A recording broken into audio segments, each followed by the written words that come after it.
On se réclame tous de Rastafari. Et ce combat, cette révolte, elle est naturelle parce qu'elle est divine. Elle sera le Dieu sur le diable et le bien sur le mal. Donc si nous sommes tous Rastafariens, nous pensons tous à un Mali géré par un système politique, géré par des responsables qui ont la morale publique de bien exploiter les richesses maliennes, de bien gérer les deniers publics maliens, en ayant l'objectif de créer, c'est-à-dire de permettre l'accès du plus grand nombre de Maliens aux soins de santé, de créer les conditions d'accident, de permettre l'accès du plus grand nombre de Maliens à l'eau potable, d'équiper l'armée, de nous assurer la défense et la sécurité, d'améliorer la qualité de l'enseignement, de la formation du Malien, de l'éducation du Malien, de la santé du Malien, de l'éducation du Malien. Si nous pensons tous à ce Mali-là, il n'y a pas de raison comme à Rastafari que nous allons faire appel à tout le monde de par sa formation professionnelle, de par son activité professionnelle, son rang social, comme Haïlé Sélassié a eu en son temps, à faire appel à Kwame Nkrumah, à faire appel à Modibo Keïta, à Jomo Kenyatta, à Patrice Lumumba, à Ben Bella, Houphouët Boigny, Senghor, malgré les divergences, de venir mettre l'OIA en place et en ayant la foi et le courage de travailler pour qu'à court terme l'Afrique puisse être les États-Unis d'Afrique. Donc c'est cela notre truc.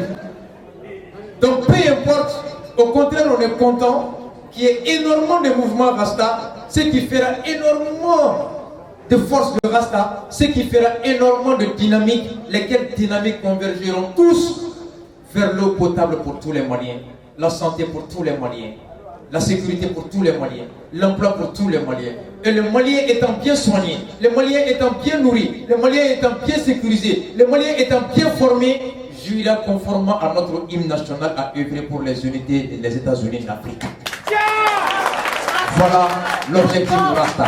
Comme Modibo Keïta l'a dit, nous sommes prêts, au nom de l'unité africaine, à renoncer à notre souveraineté. Et pour que nous puissions se battre pour l'unité africaine, il faudrait qu'on se batte d'abord pour bâtir cette région de l'Afrique qui est le Mali, pour qu'elle soit une nation de référence dans laquelle les enfants sont bien soignés, bien nourris, bien formés, ayant du travail et jouissant d'une sécurité universelle et tout.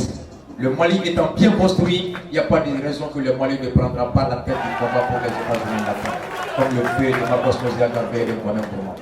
Oui, bon, Arasaya, mɔgɔw ɲɛna k'a fɔ peut-être dulɔmi walima dɔrɔguta mɔgɔ caman ɲɛna o de don. Arasaya yɛrɛ bɛ fɛn min ɲini, silamɛya ka laɲini Arasaya b'o de ɲini, o ye jumɛn ye? Fantan kana faama juguya, faama kan'i ka fanga kɛ ka bi fantan kan, dɔnnibaga i ka dɔnniya kɛ i ka kunfin kalan, kunfin farikolo kɛnɛya min b'i la a kɛ ka dɔnnibaga dɛmɛ. Donc Rasaya ye ni ɲɔgɔn de. Donc Rasaya yɛrɛ akida n'o ye Rasaya ka laɲini, Rasaya ka faamu n'o sabatira diɲɛ kɔnɔ, diɲɛ yɛrɛ bɛ lafiya. Ni Ala ka diɲɛ, Ala ka hakili saba. Bandjougou, je n'ai été que conforté dans l'idée que Bob Marley, sa parole, elle était de Dieu monothéiste d'Abraham. Que ceux-là qui le caricaturaient du fait qu'ils ne comprenaient pas la parole de Bob Marley et qu'un prêcheur comme Bandjougou de l'islam puisse reconnaître en la parole de Bob Marley des vertus et la confirmation tu vois, du message de Dieu, ça ne fait que me conforter et ça ne fait que conforter l'idée que Bob Marley ne parlait que du message du même Dieu des chrétiens, des juifs et des musulmans. Donc la venue de Bandjougou Soumbara, c'est un grand signe qui contraste et qui marque la rupture, si tu veux, d'un préjugé dont les Rastas ont été victimes pendant très longtemps au Mali, comme des marginaux, des exclus, des paresseux. Et voilà qu'aujourd'hui les autorités religieuses reconnaissent en Bob Marley cette valeur spirituelle. Cela pourrait contribuer à redorer l'image du Rasta et à permettre au Rasta de pouvoir mener sa mission dans la quiétude, dans la confiance du monde.